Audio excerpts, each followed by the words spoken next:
마트에 다녀올게요. 저녁 준비해 놓을 테니 씻고 기다려요. 이것이 아내 이은주가 남긴 마지막 말이었습니다.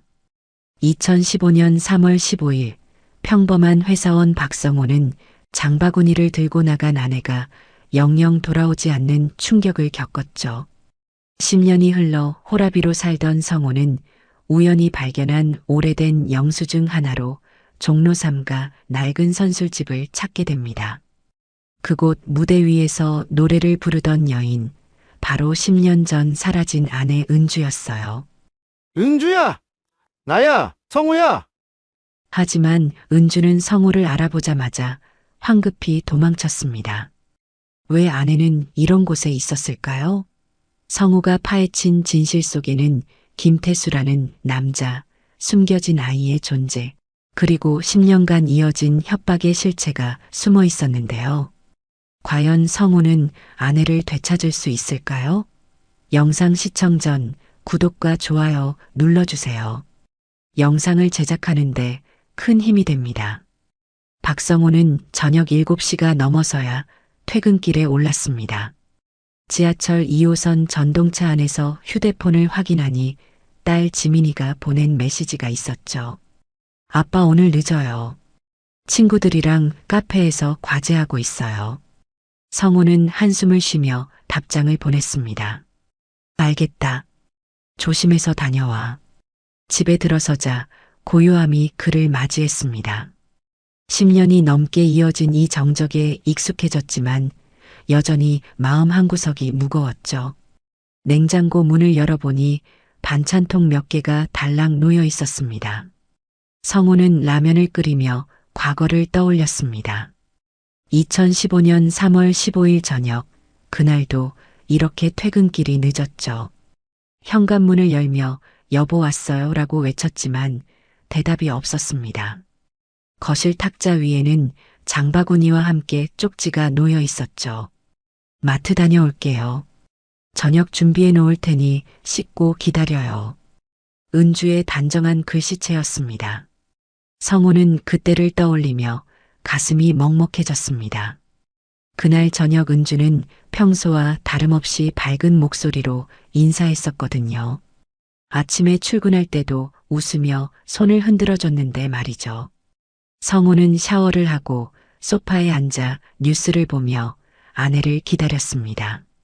8시, 9시, 10시가 지나도 은주는 돌아오지 않았죠. 휴대폰으로 전화를 걸어봤지만 꺼져 있었습니다. 성호는 불안해졌습니다. 은주가 휴대폰을 꺼두는 일은 거의 없었거든요. 특히 저녁 시간에는 지민이 때문에라도 항상 전화를 받을 수 있게 해뒀는데 말이죠. 새벽 2시가 되어서야 경찰서에 신고 전화를 걸었습니다. 접수를 받은 경찰관이 말했죠. 성인이 하루 이틀 연락 안 되는 건 흔한 일이에요. 부부싸움 후에 집을 나가는 경우도 많고요. 일단 이틀 더 기다려 보시죠. 성우가 대답했습니다. 저희는 싸운 적이 없어요. 아내가 그런 사람이 아니라고요. 경찰관이 다시 말했죠. 그래도 실종 신고는 48시간 후에 접수됩니다. 그때까지 혹시 연락 오는지 기다려 보세요. 성우는 전화를 끊고 거실을 서성였습니다. 밤새 잠을 이루지 못했죠. 8살이었던 지민이가 아침에 일어나 물었습니다. 아빠, 엄마는 어디 갔어요? 언제 와요? 성우는 딸의 눈을 마주보며 대답했죠. 엄마가 잠깐 일이 생겨서 나갔어. 금방 돌아올 거야. 하지만 성우 자신도 확신이 없었습니다. 은주가 가족에게 말없이 어디 가는 사람이 아니었거든요. 48시간이 지나 정식으로 실종 신고를 했지만 수사는 미진했습니다. 담당 형사가 말했죠. 집안에 다툰 흔적도 없고 특별한 사건도 없어 보이네요. 가출 가능성이 높습니다. 부인께서 스트레스 받으실 일이 있었나요? 성우가 고개를 저었습니다. 전혀요. 평소와 다를 게 없었어요. 오히려 요즘 기분이 좋아 보였는데요. 형사가 다시 물었습니다. 경제적 문제나 외도 같은 건 없었고요. 성우의 얼굴이 굳어졌죠. 그런 일은 절대 없었습니다. 저희 부부는 서로를 믿고 있었어요. 형사가 끼어들었습니다. 하지만 실종자 중 80%가 가출이에요. 며칠 지나면 연락 올 겁니다. 수사는 그렇게 흐지부지 되었습니다. 성우는 혼자서 은주의 행적을 찾아다녔죠. 동네 마트, 은행, 병원, 친구들까지 모두 수소문했지만 아무도 그날 은주를 본 사람이 없었습니다. 마트 직원이 말했어요. 그날 오후에는 안 오셨는데요? 평소에 자주 오시던 분이라 기억하는데 그날은 못 봤어요. 성우는 더욱 혼란스러워졌습니다. 은주가 마트에 가겠다고 했는데 실제로는 가지 않았다는 거죠. 그럼 어디로 간 걸까요? 시간이 지나면서 주변 사람들의 시선이 차가워졌습니다. 아파트 부녀회장이 성우를 만나 말했죠. 부인이 나간 지 벌써 몇 달이 됐는데 아직도 찾고 계시는군요. 이제 현실을 받아들이세요. 성우가 답했습니다. 무슨 말씀이세요? 제 아내는 그런 사람이 아니에요. 부녀회장이 고개를 저었죠. 사람 일은 모르는 거예요. 아이도 있는데 새 출발 생각해 보세요. 이런 소리를 들을 때마다 성우는 가슴이 답답했습니다. 아무도 은주를 믿어주지 않았거든요. 친척들까지 거리를 두기 시작했습니다. 성우의 형이 찾아와서 말했죠. 성우야, 동생 말 좀 들어. 지민이 생각해서라도 재혼을 고려해봐. 성우가 소리쳤습니다. 형님, 은주는 살아있어요. 언젠가 돌아올 거라고요. 형이 한숨을 쉬며 말했습니다. 언제까지 이럴 거야? 현실을 봐. 지민이가 얼마나 힘들어하는지 몰라. 성우는 할 말이 없었습니다. 실제로 지민이는 학교에서 친구들에게 엄마 없는 아이라는 소리를 듣고 있었거든요. 그렇게 10년이 흘렀습니다. 지민이는 대학생이 되었고 성우는 호라비로 살아갔죠.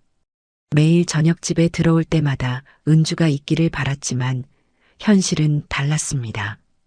그런 성우에게 기묘한 발견이 있었습니다. 어느 토요일 오후 대청소를 하다가 오래된 서랍에서 은주의 장바구니를 꺼냈죠.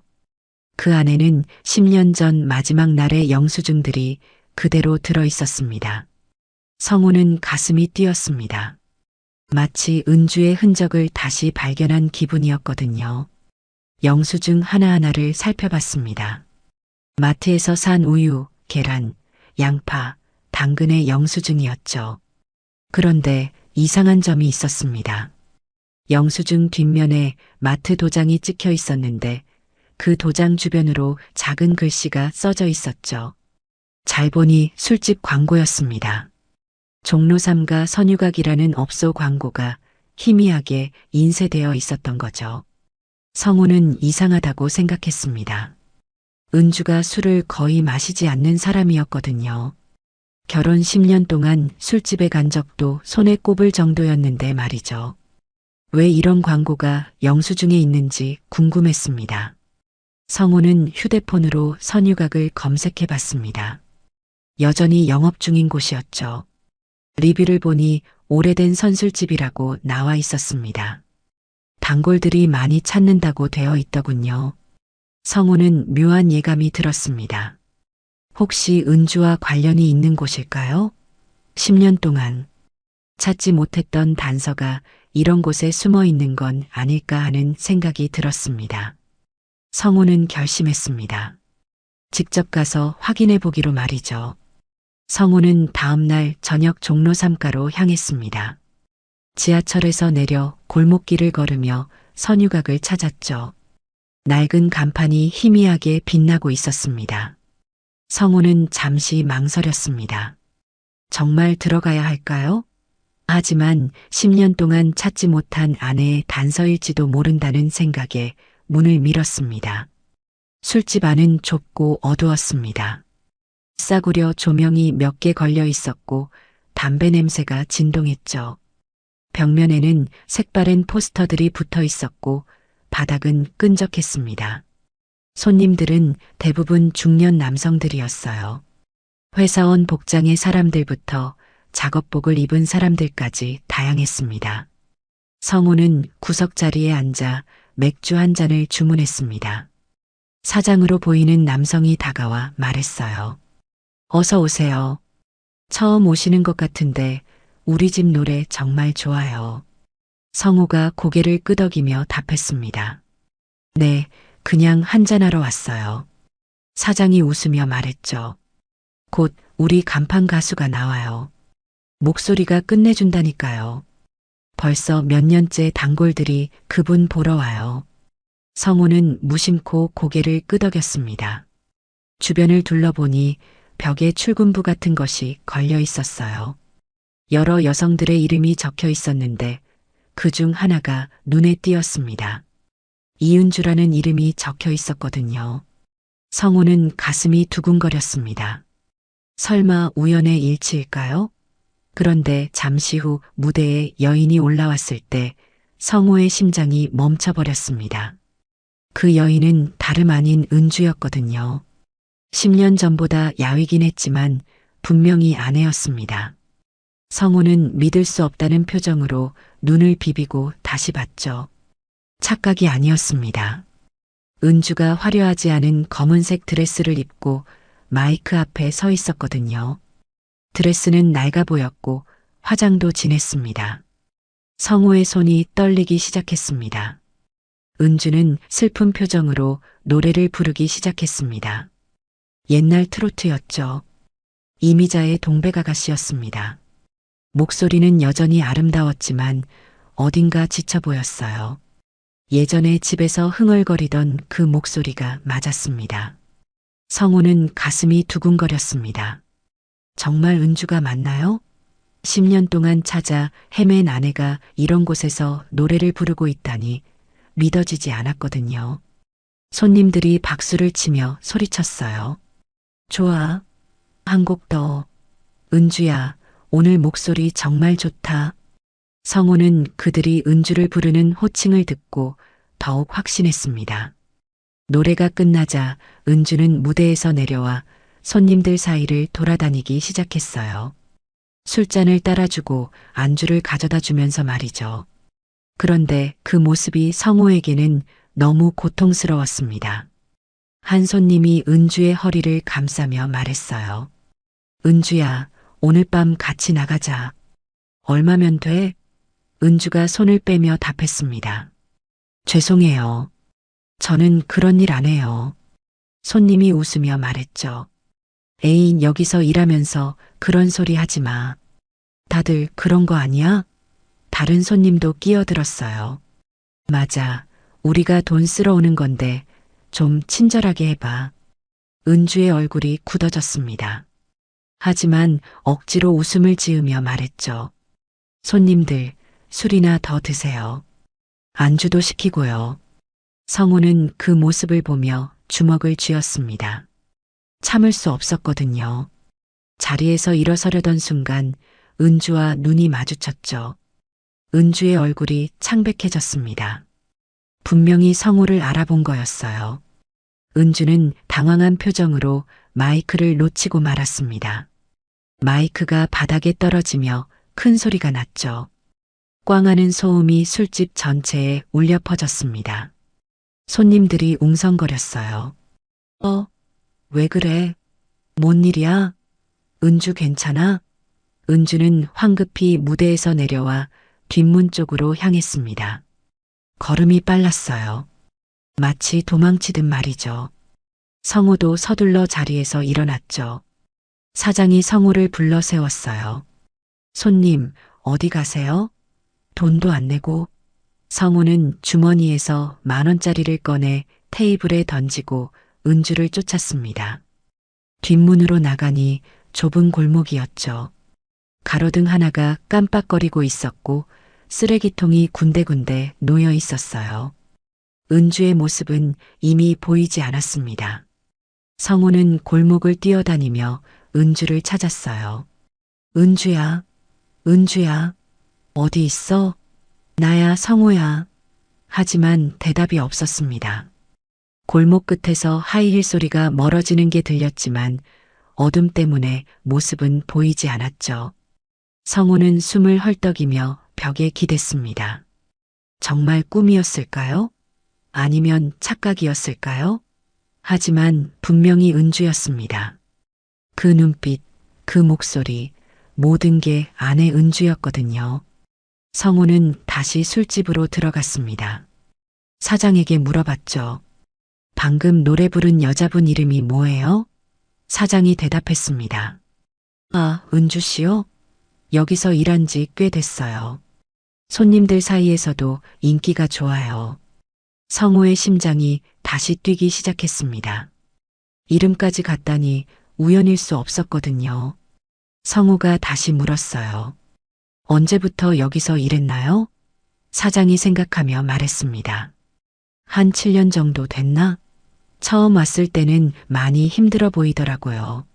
말도 별로 안 하고 울기도 많이 울고 그랬어요. 그런데 왜 그렇게 물어보세요? 성우는 얼버무렸습니다. 아, 그냥 궁금해서요. 목소리가 좋더라고요. 사장이 웃으며 말했죠. 혹시 은주 씨 아세요? 오늘 갑자기 뛰어나가던데 무슨 일 있나 했어요. 평소에는 그런 적이 없거든요. 성우는 고개를 저었습니다. 아니요, 모르는 사람이에요. 하지만 마음속으로는 확신했죠. 분명히 아내 은주가 맞다고 말이에요. 성우는 술집을 나와 집으로 돌아가는 길에 멈춰 섰습니다. 머릿속이 복잡했어요. 은주가 살아있다는 기쁨과 동시에 왜 이런 곳에서 일하고 있는지에 대한 의문이 들었거든요. 그리고 왜 성우를 보고 도망쳤을까요? 집에 도착하니 지민이가 기다리고 있었습니다. 아빠, 어디 갔다 와요? 얼굴이 이상해 보여요. 성우는 딸을 안으며 말했습니다. 아무것도 아니야. 그냥 회사 동료들이랑 술 한잔 했어. 하지만 성우의 마음은 온통 은주 생각뿐이었습니다. 성우는 그날 밤 잠을 이루지 못했습니다. 머릿속에는 온통 은주의 모습뿐이었죠. 왜 도망쳤을까? 왜 집으로 돌아오지 않았을까? 다음 날 아침 지민이가 학교에 간 후 성우는 다시 선유각으로 향했습니다. 낮에 가면 뭔가 다른 걸 발견할 수 있을지도 모른다고 생각했거든요. 술집은 문이 닫혀 있었지만 뒷골목으로 돌아가 봤습니다. 어젯밤 은주가 사라진 그 골목 말이죠. 골목은 좁고 지저분했어요. 쓰레기통이 여러 개 놓여 있고 담벼락에는 각종 광고지가 붙어 있었습니다. 성우는 천천히 골목을 살펴봤죠. 그러다가 쓰레기통 옆에서 뭔가를 발견했습니다. 작은 검은색 지갑이 떨어져 있었거든요. 성우는 심장이 뛰었어요. 혹시 은주의 것일까? 지갑을 주워서 열어봤습니다. 안에는 몇 장의 10,000원짜리와 함께 신분증이 들어 있었죠. 이은주라는 이름이 적혀 있었습니다. 성우는 손이 떨렸어요. 정말 아내의 지갑이었습니다. 그런데 주소가 이상했어요. 성우가 사는 곳이 아니라 전혀 다른 주소가 적혀 있었거든요. 서울 은평구 어딘가의 주소였습니다. 성우가 중얼거렸죠. 이게 뭐지? 왜 주소가 다르지? 지갑을 더 뒤져보니 작은 사진이 한 장 나왔습니다. 사진 속에는 은주와 낯선 중년 남성이 함께 서 있었어요. 남자는 50대 정도로 보였고 정장을 입고 있었습니다. 두 사람이 친밀하게 어깨를 나란히 하고 찍은 사진이었죠. 성우는 가슴이 답답해졌습니다. 이 남자는 누구일까? 사진을 뒤집어 보니 작은 글씨로 뭔가 적혀 있었어요. 2018년 5월 신촌 재개발 현장이라고 써 있었습니다.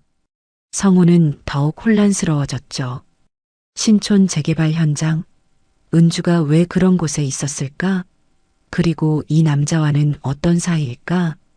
성우는 사진을 주머니에 넣고 다시 골목을 살펴봤습니다. 그러다가 담벼락 밑에서 또 다른 물건을 발견했어요. 작은 마이크였습니다. 어젯밤 은주가 떨어뜨린 그 마이크 말이죠. 성우는 마이크를 들고 술집 뒷문을 두드렸습니다. 잠시 후 한 여성이 문을 열었어요. 50대 정도의 아주머니였습니다. 뭐 하시는 거예요? 성우가 마이크를 들어 보이며 말했습니다. 이거 여기 떨어져 있던데 가져다 드리려고요. 아주머니가 받아들며 말했죠. 아, 고맙네요. 어젯밤에 은주가 떨어뜨린 거구나. 성우는 기회다 싶어 물어봤습니다. 혹시 은주 씨에 대해서 좀 물어봐도 될까요? 아주머니가 경계하는 표정을 지었어요. 왜요? 무슨 일인데요? 성우가 얼버무렸습니다. 아, 그냥 어젯밤에 봤는데 목소리가 너무 좋더라고요. 어떤 분인지 궁금해서요. 아주머니가 한숨을 쉬며 말했죠. 은주 씨는 좋은 사람이에요. 하지만 많이 힘들어해요. 가끔 울면서 일할 때도 있고요. 성우가 더 물어봤습니다. 왜 힘들어하나요? 혹시 무슨 사연이 있나요? 아주머니가 고개를 저었어요. 그건 저도 잘 몰라요. 말을 잘 안 하거든요. 그냥 열심히 일만 해요. 성우는 더 물어보고 싶었지만 아주머니가 문을 닫으려 했습니다. 그런데 잠깐만요. 혹시 은주 씨 집 주소 아세요? 아주머니가 의심스러운 눈으로 성우를 봤어요. 왜 그걸 물어봐요? 설마 스토커는 아니겠죠? 성우가 당황하며 말했습니다. 아니에요. 그냥 궁금해서요. 아주머니가 단호하게 말했죠. 그런 건 말할 수 없어요. 은주 씨 개인정보인데 함부로 말할 수 있나요? 성우는 할 수 없이 돌아섰습니다. 하지만 지갑에서 본 주소가 있으니까 직접 찾아가 볼 수도 있었죠. 성우는 집으로 돌아가는 길에 계속 사진을 들여다봤습니다. 사진 속 남자의 얼굴을 자세히 봤죠. 어딘가 본 듯한 얼굴이었어요. 하지만 정확히 누군지는 기억이 나지 않았습니다. 집에 도착해서 우편함을 확인하려고 1층에 내려갔습니다. 그런데 우편함에 이상한 편지가 하나 들어 있었어요. 발신인 이름도 없고 주소도 없는 편지였습니다. 성우는 편지를 뜯어봤죠. 안에는 컴퓨터로 인쇄한 듯한 짧은 글이 적혀 있었습니다. 더 이상 찾지 마라. 모두 내가 알면 안 되는 일이다. 성우는 등골이 오싹해졌어요. 이게 무슨 소리지? 누가 이런 편지를 보낸 거지? 편지를 다시 읽어봤지만 단 2줄 뿐이었습니다. 성우는 주변을 둘러봤죠. 혹시 누가 지켜보고 있는 건 아닐까? 하지만 아파트 현관은 평소와 다름없이 조용했습니다. 성우는 편지를 들고 집으로 올라갔어요. 거실 소파에 앉아서 편지를 다시 봤습니다. 누가 보낸 걸까? 그리고 왜 찾지 말라고 하는 걸까? 분명히 은주와 관련된 일이 있을 거라고 생각했죠. 성우는 사진과 편지를 나란히 놓고 봤습니다. 사진 속 남자가 이 편지를 보낸 걸까? 아니면 다른 누군가일까? 성우는 결심했어요. 편지로 협박한다고 해서 포기할 성우가 아니었거든요. 오히려 더 의심스러웠습니다. 누군가 숨기려고 하는 일이 있다는 뜻이니까요. 성우는 노트북을 켜고 신촌 재개발에 대해 검색해 봤습니다. 2018년 당시 신촌 일대에서 큰 재개발 사업이 있었던 게 나왔어요. 여러 건설회사가 참여했던 대규모 프로젝트였죠. 성우가 중얼거렸습니다. 은주가 왜 재개발 현장에 있었을까? 그리고 그 남자는 누굴까? 성우는 더 자세히 알아보기로 했습니다. 내일 직접 신촌에 가서 확인해 보기로 말이죠. 편지로 협박한다고 해서 물러설 성우가 아니었거든요. 성우는 다음 날 오전 신촌으로 향했습니다. 사진에 적혀 있던 재개발 현장을 찾기 위해서였죠. 지하철 2호선을 타고 신촌역에서 내려 주변을 둘러봤습니다. 2018년에 비해 많이 달라진 모습이었어요. 새로운 건물들이 들어서 있었고 도로도 넓어져 있었습니다. 성우는 사진을 꺼내서 주변과 비교해 봤죠. 사진 배경에 보이는 건물들을 찾아보니 몇 개는 아직 남아 있었습니다. 성우가 중얼거렸어요. 여기 어딘가에 재개발 현장이 있었을 텐데. 한참을 돌아다니다가 허물어진 건물 하나를 발견했습니다. 벽에는 낡은 현수막 조각이 붙어 있었어요. 글씨가 많이 바래서 잘 보이지 않았지만 자세히 보니 태수건설이라는 글자가 보였습니다. 성우는 가슴이 뛰었죠. 태수건설? 혹시 누군가 아는 사람일까? 성우는 현수막을 사진으로 찍어뒀습니다. 그리고 주변을 더 살펴봤어요. 근처에 컨테이너 박스가 하나 있었는데 그 앞에 할아버지 한 분이 앉아 계셨습니다. 70대 정도로 보이는 경비원복을 입은 분이었죠.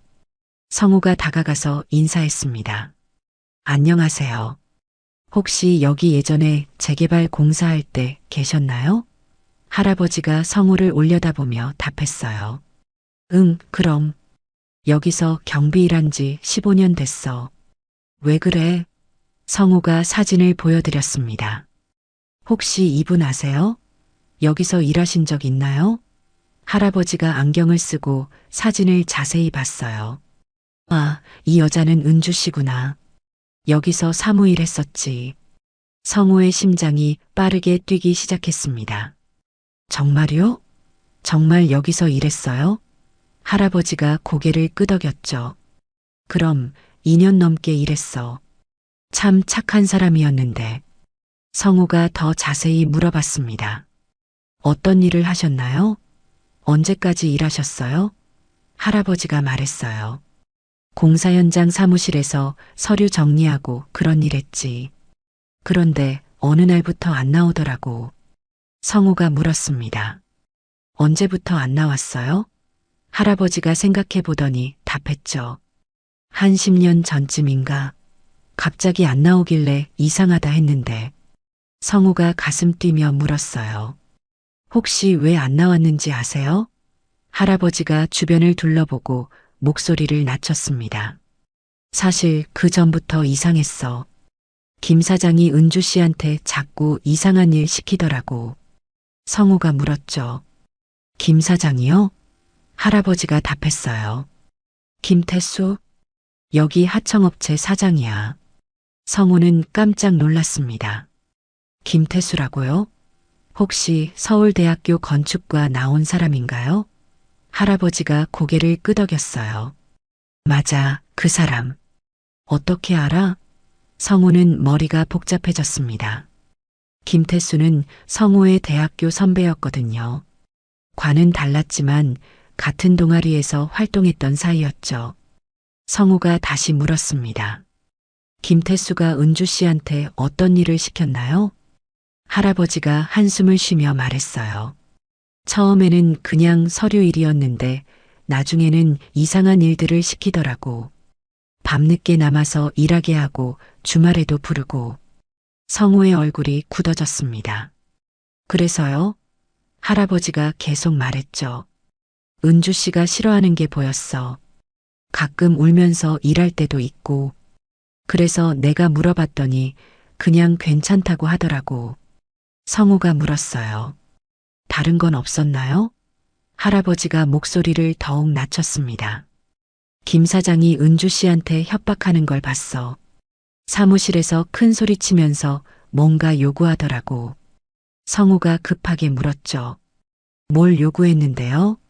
할아버지가 고개를 저었어요. 자세히는 못 들었는데 은주 씨 개인적인 일로 협박하는 것 같더라고. 성우는 주먹을 꽉 쥐었습니다. 김태수가 은주를 협박했다니. 그래서 은주가 집을 나간 건가요? 할아버지가 답했어요. 그런 것 같아. 어느 날 갑자기 안 나오더니 그 뒤로는 소식이 없어. 김 사장도 며칠 뒤에 다른 사람 뽑더라고. 성우가 더 물어봤습니다. 김태수는 지금 뭐 하나요? 할아버지가 말했죠. 아직도 건설업 하는 것 같던데. 사무실은 강남 쪽으로 옮겼다고 하더라고. 성우는 모든 퍼즐이 맞춰지는 느낌이었습니다. 김태수가 은주를 협박해서 집을 나가게 만든 거였어요. 그리고 지금까지 은주를 어딘가에 숨겨둔 거죠. 성우가 물었어요. 혹시 김태수 연락처 아세요? 할아버지가 고개를 저었어요. 그건 모르겠고 인터넷에 찾아보면 나오지 않을까? 회사 이름은 태수건설이야. 성우가 감사 인사를 드렸습니다. 할아버지, 정말 고맙습니다. 큰 도움이 됐어요. 할아버지가 걱정스러운 표정으로 말했어요. 그런데 김 사장은 조심해. 좋은 사람이 아니야. 무서운 사람들하고도 어울리더라고. 성우가 물었죠. 무서운 사람들이요? 할아버지가 고개를 끄덕였어요. 조폭 같은 사람들 말이야. 가끔 사무실에 찾아와서 김 사장이랑 얘기하더라고. 성우는 소름이 돋았습니다. 조폭까지 연루된 일이었던 거죠. 성우가 다시 물었어요. 그럼 은주 씨도 그런 사람들한테 위협받은 건가요? 할아버지가 한숨을 쉬며 답했어요. 글쎄, 정확히는 모르겠지만 가능성이 높아. 김 사장이 은주 씨 뭔가 약점을 잡고 있었던 것 같거든. 성우는 이제 확신했습니다. 은주의 실종은 단순한 가출이 아니었어요. 김태수라는 사람이 계획적으로 조종한 일이었던 거죠. 성우가 결심을 다졌습니다. 김태수를 찾아서 모든 걸 밝혀내야 했어요. 할아버지께 다시 인사드리고 그 자리를 떠났습니다. 지하철을 타고 집으로 돌아가는 길에 성우는 스마트폰으로 태수건설을 검색해 봤어요. 강남에 사무실이 있다고 나와 있었습니다. 성우가 중얼거렸죠. 김태수, 이제 내 정체를 알았어. 성우는 내일 당장 김태수를 찾아가기로 결심했습니다. 성우는 다음 날 오전 태수건설 사무실로 향했습니다. 강남역 근처에 작은 빌딩 3층에 있었죠. 하지만 도착해보니 사무실은 비어 있었어요. 문에는 임대 안내 종이가 붙어 있었습니다. 성우가 관리사무소에 물어봤죠. 태수건설이 언제 이사 갔나요? 관리원이 답했어요. 한 달 전쯤 갑자기 짐 빼고 나가더라고요. 임대료도 밀리고 그랬어요. 성우는 실망했지만 포기하지 않았습니다. 김태수를 다른 방법으로 찾아야 했거든요. 집으로 돌아가서 인터넷으로 김태수를 검색해 봤어요. 건설업계 관련 기사들이 몇 개 나왔습니다. 그 중에서 최근 기사 하나가 눈에 띄었죠. 김태수가 은평구 쪽에서 새로운 사업을 시작한다는 내용이었습니다. 성우가 중얼거렸어요. 은평구? 어디선가 본 주소 같은데. 성우는 은주의 지갑에서 본 주소를 다시 확인했습니다. 정말로 은평구였어요. 우연일까요? 성우는 그 주소로 가보기로 했습니다. 지하철을 갈아타고 은평구에 도착했죠. 주소를 찾아가니 옛 달동네였습니다. 낡은 집들이 빼곡하게 들어서 있었고 골목길은 좁았어요. 성우는 주소를 확인하며 집을 찾았습니다. 2층짜리 작은 단독주택이었죠. 대문 앞에서 잠시 망설였어요.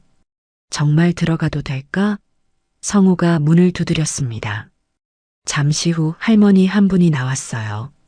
70대 정도로 보였습니다. 누구세요? 성우가 인사했죠. 안녕하세요. 혹시 이은주 씨 아세요? 할머니가 경계하는 표정을 지었어요. 은주? 왜 그 애를 찾아요? 성우가 답했습니다. 저는 은주 남편이에요. 찾고 있거든요. 할머니의 표정이 놀라며 바뀌었죠. 정말요? 은주가 남편이 있다고 했는데 진짜 남편이세요? 성우가 고개를 끄덕였어요. 네, 맞아요. 은주가 여기 있나요? 할머니가 한숨을 쉬며 말했습니다. 은주는 지금 없어요. 일하러 나갔어요. 하지만 들어오세요. 얘기할 게 있어요. 성우는 할머니를 따라 집 안으로 들어갔습니다. 작고 낡은 집이었어요. 거실에 앉으니 할머니가 차를 가져다 주었죠. 그런데 갑자기 안쪽 방에서 아이 목소리가 들렸습니다. 할머니, 숙제 도와주세요. 성우가 깜짝 놀랐어요. 아이가 있나요? 할머니가 답했습니다. 네, 은주 아들이에요. 성우는 더욱 놀랐죠. 아들이라고요? 그때 방에서 10살 정도의 남자아이가 나왔습니다. 아이는 성우를 보고 인사했어요. 안녕하세요. 성우는 가슴이 뛰었습니다. 이 아이가 은주의 아들이라니. 성우가 할머니에게 물었죠. 이 아이가 언제 태어났나요? 할머니가 답했어요. 2016년이에요. 은주가 혼자 낳아서 키우고 있어요. 성우는 계산해 봤습니다. 2016년이면 은주가 사라진 다음 해였어요. 성우가 더 물어봤죠. 아이 아버지는 누구예요? 할머니가 곤란한 표정을 지었어요. 그건 은주가 말하기 싫어해서 모르겠어요. 성우는 복잡한 심정이었습니다. 은주가 다른 남자의 아이를 낳았다니. 아이가 다시 방으로 들어가자 성우가 물었어요.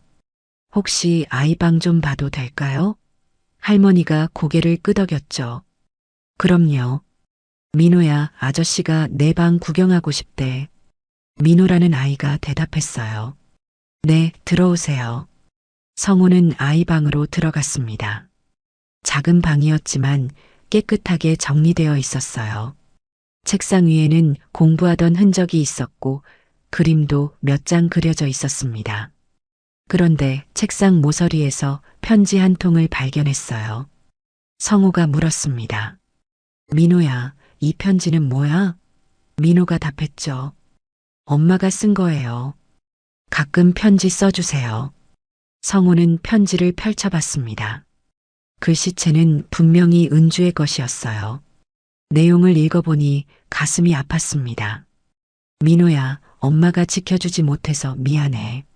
엄마가 약해서 너를 힘들게 해서 미안해. 언젠가는 우리가 편하게 살 수 있을 거야. 그때까지 건강하게 자라줘. 편지에는 같은 내용이 반복되어 있었어요. 사과하는 말들이 가득했습니다. 성우는 눈물이 날 것 같았어요. 은주가 얼마나 힘들었을까 하는 생각이 들었거든요. 민호가 말했습니다. 아저씨, 우리 엄마 아세요? 성우가 답했죠. 응, 아는데. 엄마가 많이 힘드시지? 민호가 고개를 끄덕였어요. 엄마가 가끔 울어요. 밤에 전화 받고 나서 울 때가 많아요. 성우가 더 물어봤습니다. 누구한테 전화 받아? 민호가 답했어요. 무서운 아저씨요. 엄마가 그 아저씨 전화 받으면 항상 무서워해요. 성우는 김태수를 떠올렸습니다. 분명히 김태수가 지금도 은주를 협박하고 있는 거였어요. 성우가 또 물었죠. 그 아저씨 이름 알아? 민호가 고개를 저었어요. 몰라요. 그런데 엄마가 태수라고 부르는 것 같아요. 성우는 확신했습니다. 정말 김태수였어요. 그런데 갑자기 의문이 들었습니다. 이 아이가 정말 누구 아들일까? 성우가 민호에게 물어봤어요. 민호야, 아빠에 대해서는 뭐라고 들었어? 민호가 슬픈 표정을 지었습니다. 엄마가 아빠는 나쁜 사람이라고 해요. 만나면 안 된다고 해요. 성우는 할머니에게 돌아가서 물어봤습니다. 할머니, 정말 이 아이 아버지가 누군지 모르세요? 할머니가 한참을 망설이다가 말했어요. 사실은 은주가 억지로 낳은 아이예요. 성우가 놀라며 물었죠. 억지로요? 할머니가 고개를 끄덕였어요. 어떤 남자가 은주를 협박해서 그래서 낳게 된 아이예요. 성우는 머리가 띵했습니다. 김태수가 은주를 협박해서 관계를 강요하고 아이까지 낳게 했다는 뜻이었어요. 성우는 분노가 치밀어 올랐습니다. 김태수 그놈이 얼마나 악한 짓을 한 거지? 성우가 물었어요. 그럼 지금도 그 남자가 협박하나요? 할머니가 답했습니다. 네, 계속 돈을 요구해요. 은주가 매달 돈을 갖다 줘야 해요. 성우는 주먹을 꽉 쥐었습니다. 이제 모든 상황이 이해됐어요. 김태수가 은주를 협박해서 집에서 나가게 하고 아이까지 낳게 한 후 계속 돈을 뜯어내고 있는 거였죠. 성우는 할머니 집을 나서며 마음을 단단히 먹었습니다. 이제 더 이상 참을 수 없었어요. 은주를 그 술집에서 당장 데려와야 했거든요. 김태수의 협박으로 이런 생활을 하게 내버려 둘 수는 없었습니다. 성우는 곧장 종로 3가 선유각으로 향했죠. 저녁 시간이라 술집은 손님들로 붐비고 있었어요. 성우가 문을 열고 들어서니 은주가 무대에서 노래를 부르고 있었습니다. 여전히 슬픈 표정이었어요. 성우는 구석자리에 앉아서 은주를 지켜봤습니다. 노래가 끝나자 은주는 무대에서 내려와 손님들 사이를 돌아다녔죠. 그런데 한 손님이 은주의 엉덩이를 만지며 말했어요. 은주야, 오늘 밤 얼마야? 같이 놀자. 은주가 손을 치우며 답했습니다. 손님, 그러시면 안 돼요. 저는 그런 일 안 해요. 다른 손님도 끼어들었어요. 애인 여기서 일하면서 뭔 소리야. 다들 그런 거 하잖아. 은주의 얼굴이 굳어졌지만 억지로 웃으며 말했죠. 술이나 더 드세요. 안주도 시키고요. 성우는 더 이상 참을 수 없었습니다. 자리에서 벌떡 일어나서 은주에게 다가갔어요. 은주야, 나야. 집에 가자. 은주가 깜짝 놀라며 뒤로 물러섰습니다. 성우 씨, 왜 여기 와요? 성우가 은주의 손을 잡으며 말했죠. 더 이상 이런 곳에 있을 필요 없어. 같이 집에 가자. 그런데 술집 사장이 성우를 가로막았어요. 야, 손님.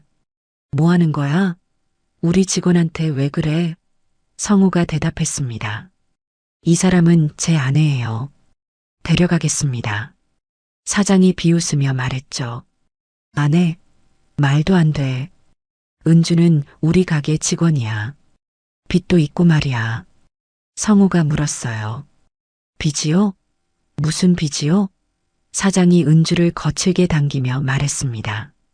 인연이 돈 빌려달라고 울면서 빌었어.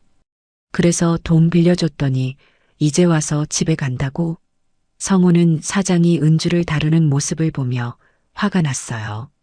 손 떼세요. 제가 빚을 갚아드릴게요. 사장이 큰 소리로 웃었습니다. 갚아? 얼만지나 알고? 3천만 원이야. 당장 가져올 수 있어? 성우는 깜짝 놀랐어요. 3천만 원이나 되나요? 사장이 은주의 어깨를 꽉 잡으며 말했죠. 인연이 울면서 급하게 필요하다고 해서 빌려준 건데 맘대로 갈 수 있나? 은주가 아파하며 말했어요. 사장님 아파요. 놓아주세요. 하지만 사장은 더욱 세게 잡았습니다. 손님들도 웅성거리며 구경했어요. 뭐야, 저게 싸우는 거야? 은주 남편이래. 성우가 사장의 손을 뿌리치려 했지만 사장이 더 큰 목소리로 소리쳤어요. 야, 여기서 난리치지 마. 나가. 안 그러면 경찰 불러. 성우가 답했습니다. 좋아요. 경찰 부르세요. 이 사람을 강제로 붙잡고 있는 거잖아요. 사장이 비웃으며 말했죠. 강제로? 인연이 돈 빌리고 일하는 거야. 계약서도 있어. 법적으로 문제 없다고. 성우는 어떻게 해야 할지 막막했습니다. 정말 계약서가 있다면 법적으로 문제가 될 수도 있었거든요. 그때 은주가 성우에게 말했어요. 성우 씨, 그냥 가세요. 저는 괜찮아요. 성우가 답했죠. 괜찮을 리가 없잖아. 민호도 있는데 이런 곳에서 일할 필요 없어. 은주의 얼굴이 창백해졌습니다. 민호를 어떻게 알아요? 성우가 말했어요. 다 알고 있어. 김태수가 뭘 했는지도 알아. 그 순간 사장의 표정이 바뀌었습니다. 김태수를 어떻게 아냐? 성우는 뭔가 이상하다고 느꼈어요. 사장이 김태수를 아는 모습이었거든요. 성우가 물었습니다. 혹시 김태수 아세요? 사장이 당황하며 얼버무렸어요. 아니야, 모르는 사람이야. 그냥 은주가 가끔 그런 이름 얘기해서. 하지만 성우는 확신했습니다. 분명히 사장과 김태수 사이에 뭔가 있다고 말이죠. 성우가 더 추궁하려 했을 때 사장이 큰 소리를 쳤어요. 야, 더 이상 여기서 난리치면 안 돼. 나가 당장. 성우는 할 수 없이 물러났지만 포기하지 않았습니다. 화장실에 간다고 하고 술집 안을 둘러봤어요.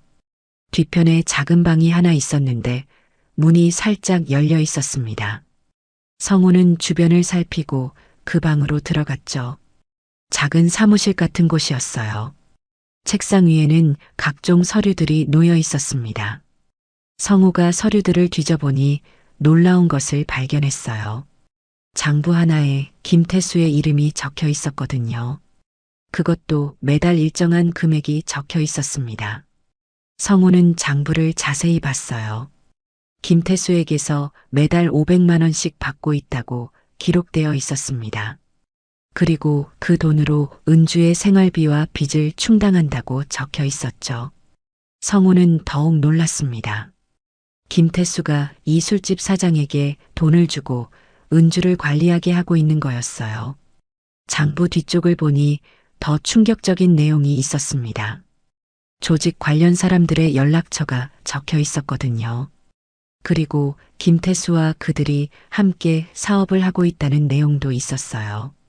성우는 휴대폰으로 장부를 촬영했습니다. 이건 중요한 증거였거든요. 그런데 갑자기 문이 열리며 사장이 들어왔어요. 야, 여기서 뭐해? 성우가 당황하며 일어났습니다. 화장실 찾다가 길을 잘못 들어서요. 사장이 의심스러운 눈으로 성우를 봤어요. 화장실은 저쪽이야. 빨리 나가. 성우는 서둘러 방을 나왔습니다. 하지만 중요한 증거를 확보했다는 생각에 마음이 든든했어요. 이제 김태수와 이 술집의 관계를 증명할 수 있었거든요. 성우는 술집을 나와 곧바로 집으로 돌아갔습니다. 증거 자료를 정리해야 했거든요. 거실 탁자에 모든 증거들을 늘어놓았어요. 은주의 지갑, 사진, 협박 편지, 그리고 오늘 찍은 장부 사진까지. 성우는 휴대폰으로 지민이에게 전화했습니다. 지민아, 아빠야. 오늘 밤 늦을 것 같아. 지민이가 답했어요. 아빠, 요즘 너무 바쁜 거 아니에요? 무슨 일이 있는 거예요? 성우가 말했죠. 중요한 일이 있어. 나중에 다 설명해 줄게. 밥은 먹었어? 지민이가 답했습니다. 네, 먹었어요. 아빠도 챙겨 드세요. 성우는 전화를 끊고 다시 증거들을 살펴봤어요. 이제 경찰서에 가서 정식으로 신고해야 했습니다. 성우는 노트북을 켜고 김태수에 대해 더 자세히 조사했어요. 인터넷에서 김태수 관련 기사를 찾아보니 몇 가지 의심스러운 내용들이 나왔습니다. 불법 대부업과 연관되었다는 소문도 있었고 조직폭력배와 연루되었다는 의혹도 있었어요. 성우가 중얼거렸습니다. 역시 그런 사람이었구나.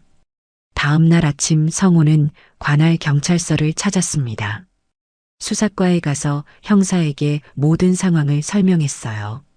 10년 전에 실종 신고했던 제 아내를 찾았습니다. 김태수라는 사람이 협박해서 강제로 일하게 하고 있어요. 담당 형사가 증거들을 보며 말했습니다. 증거가 꽤 많네요. 하지만 10년이나 지난 일이라 수사가 쉽지 않을 겁니다. 성우가 답했어요. 지금도 계속되고 있는 일이에요. 술집 CCTV만 확인해봐도 알 수 있을 거예요. 형사가 고개를 끄덕였습니다. 알겠습니다. 일단 정식으로 신고 접수하고 수사 들어가겠습니다. 며칠 후 경찰에서 연락이 왔어요. 술집 CCTV를 확보했다고 했습니다. 그리고 김태수도 소재를 파악했다고 했어요. 성우는 안도의 한숨을 쉬었습니다. 드디어 진전이 있는 거였어요. 일주일 뒤 경찰에서 또 연락이 왔습니다. 김태수를 체포했다는 소식이었어요. 성우는 경찰서로 달려갔습니다. 형사가 말했어요. 김태수가 모든 혐의를 부인하고 있습니다. 하지만 증거가 충분해서 기소될 가능성이 높아요. 성우가 물었습니다. 은주는 어떻게 됐나요? 형사가 답했어요. 부인께서 진술서를 작성하셨습니다. 모든 사실을 고백하셨어요. 성우는 마침내 진실이 밝혀진다는 생각에 눈물이 날 것 같았습니다. 석 달 후 재판이 시작되었습니다. 성우는 지민이와 함께 법정에 들어갔어요. 피고인 자리에 앉은 김태수를 보니 복잡한 심정이었습니다. 한때는 대학 선배로 알고 지냈던 사람이었거든요. 검사가 기소 내용을 읽어나갔습니다. 피고인 김태수는 2015년부터 피해자 이은주를 협박하여 강제로 노동에 종사시키고 성적 착취를 가했으며 이로 인해 출생한 아이를 빌미로 지속적으로 금품을 갈취한 혐의를 받고 있습니다. 김태수의 변호사가 반박했어요. 피고인과 피해자는 연인 관계였으며 모든 것이 합의 하에 이루어진 일입니다. 하지만 검사가 증거를 제시했습니다. 피해자의 진술서, 술집 CCTV, 그리고 성우가 촬영한 장부 사진까지. 성우도 증인으로 출석해서 증언했어요. 저는 10년 동안 아내를 찾아 헤맸습니다. 아내는 김태수의 협박 때문에 집을 떠날 수밖에 없었어요. 김태수가 벌떡 일어나서 소리쳤습니다. 거짓말이야. 은주가 먼저 접근한 거라고. 판사가 조용히 하라고 했지만 김태수는 계속 소리쳤어요. 나는 피해자야. 은주 때문에 내가 망한 거라고. 그때 증인석에 은주가 나왔습니다. 성우는 오랜만에 본 아내의 모습에 가슴이 뛰었어요. 은주는 많이 야위어 있었지만 예전보다 담담해 보였습니다. 검사가 물었어요. 피해자는 피고인과 어떤 관계였습니까? 은주가 작은 목소리로 답했습니다. 김태수는 제가 일하던 건설 현장의 사장이었어요. 처음에는 업무상 관계였는데 점점 이상한 요구를 하기 시작했어요. 김태수의 변호사가 반대 신문했습니다. 그럼 왜 진작 신고하지 않았습니까?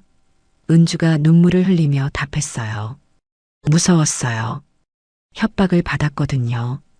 가족들에게 해를 끼치겠다고 해서. 검사가 다시 물었습니다. 구체적으로 어떤 협박을 받았습니까? 은주가 떨리는 목소리로 말했어요. 제 과거 일을 빌미로 삼았어요. 그리고 남편과 딸에게 알리겠다고 협박했어요. 성우는 방청석에서 주먹을 꽉 쥐었습니다. 은주가 혼자서 얼마나 힘들었을지 상상이 됐거든요. 은주가 계속 증언했습니다. 그래서 집을 나올 수밖에 없었어요. 김태수가 시키는 대로 술집에서 일했고 아이까지 낳게 됐어요. 김태수가 또 소리쳤어요. 거짓말하지 마. 내가 원한 거잖아. 판사가 김태수에게 경고했습니다. 한 번 더 소란을 피우면 법정에서 퇴장시키겠습니다. 재판은 여러 차례 진행되었어요. 증거조사와 증인 신문이 계속됐습니다. 술집 사장도 증인으로 나와서 김태수로부터 돈을 받고 은주를 관리했다고 증언했어요. 마침내 선고일이 되었습니다. 판사가 판결문을 읽어나갔어요. 피고인 김태수는 피해자를 협박하여 강제노동에 종사시키고 성적으로 착취한 죄로 징역 8년을 선고합니다.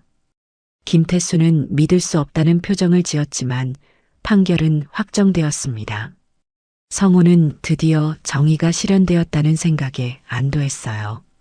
재판이 끝난 후 성우는 은주와 긴 대화를 나눴습니다. 법원 앞 작은 카페에서였죠. 10년 만에 제대로 된 대화였어요. 은주가 먼저 말했습니다. 성우 씨, 정말 미안해요. 이런 식으로 만나게 되어서. 성우가 고개를 저었어요. 미안할 건 없어. 너무 힘들었을 텐데 혼자 견뎌내느라 고생했어. 은주의 눈에서 눈물이 흘러내렸습니다.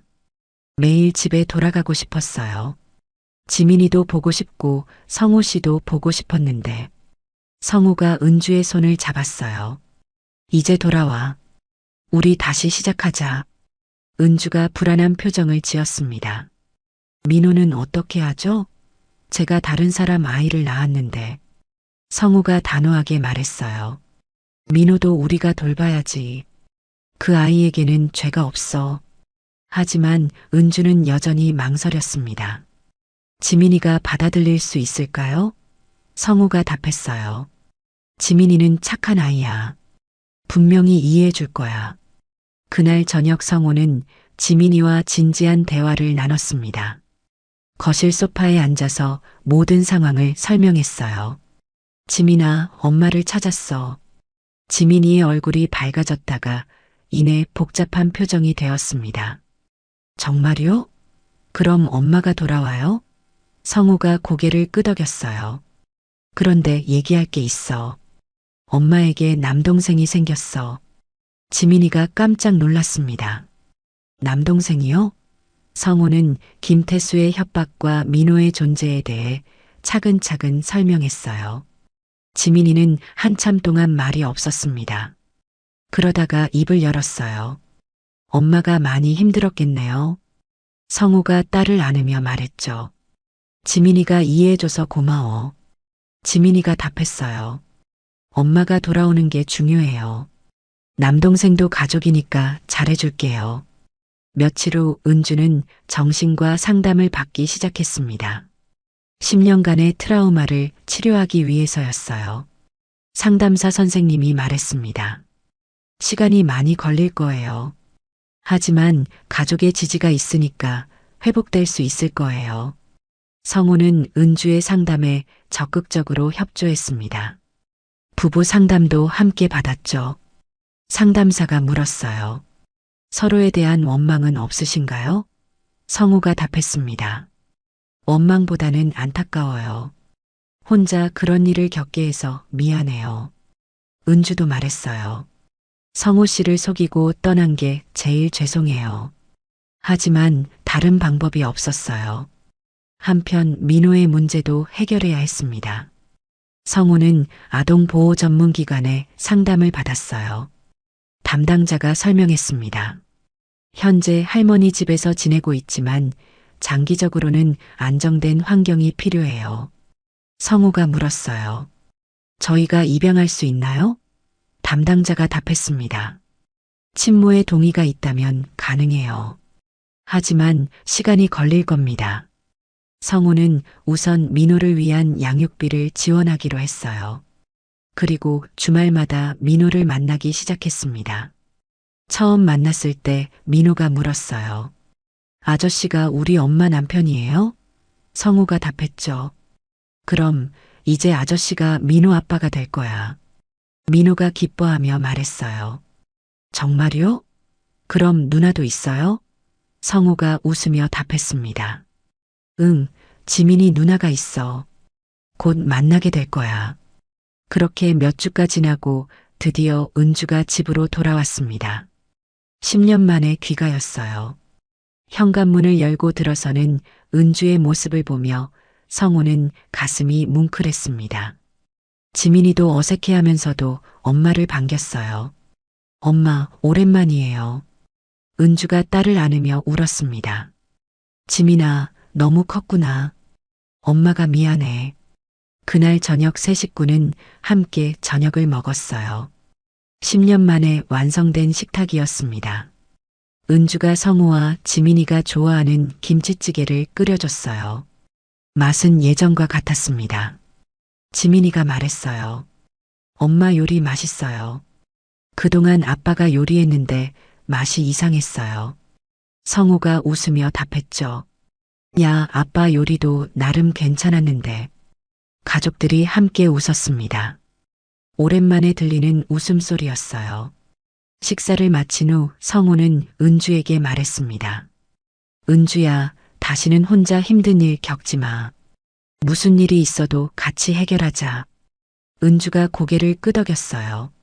네, 이제 혼자가 아니니까 든든해요. 주말이 되면 민호도 집에 놀러 왔습니다. 지민이와 민호는 금세 친해졌어요. 지민이가 동생을 잘 돌봐줬거든요. 민호야, 이거 누나가 예전에 갖고 놀던 장난감이야. 민호가 기뻐하며 답했어요. 와, 정말 좋아요. 누나 고마워요. 성우는 이런 모습을 보며 마음이 따뜻해졌습니다. 진짜 가족이 되어가는 느낌이었거든요. 몇 달 후에는 민호의 입양 절차도 완료되었어요. 이제 정말 한 가족이 된 거였습니다. 어느 일요일 오후 네 식구가 함께 소파에 앉아 TV를 보고 있었습니다. 평범한 일상이었지만 성우에게는 가장 소중한 시간이었어요. 은주가 성우의 손을 잡으며 말했습니다. 성우 씨, 저를 다시 받아줘서 고마워요. 성우가 답했어요. 고맙긴 우리 가족인데. 그때 지민이가 부엌에서 뭔가를 가져왔습니다. 아빠, 이거 치워도 돼요? 오래된 장바구니였어요. 10년 전 은주가 마트에 간다고 하며 들고 나갔던 그 장바구니 말이죠. 성우는 장바구니를 보며 복잡한 심정이 들었습니다. 이 장바구니 때문에 모든 일이 시작됐거든요. 은주도 장바구니를 보며 말했어요. 이거 제가 그때 들고 나갔던 거네요. 성우가 장바구니를 받아들며 말했습니다. 치우지 말자. 이제 새로운 의미가 생겼어. 우리 가족이 다시 만난 증표니까. 은주가 웃으며 고개를 끄덕였어요. 그러네요. 이제는 슬픈 기억이 아니라 새 시작의 상징이네요. 성우는 장바구니를 식탁 한 구석에 놓았습니다. 앞으로 이 장바구니는 그들 가족의 새로운 출발을 알리는 소중한 물건이 될 것 같았어요. 저녁이 되어 가족들이 함께 식탁에 모였습니다. 은주가 준비한 따뜻한 밥상이었어요. 성우는 가족들을 바라보며 마음속으로 다짐했습니다. 다시는 이 가족이 흩어지게 두지 않겠다고 말이죠. 오늘 이야기가 좋으셨다면 구독과 댓글, 알람 설정 잊지 마시고 소중한 댓글 하나가 정말 큰 힘이 됩니다. 시청해 주셔서 진심으로 감사드립니다.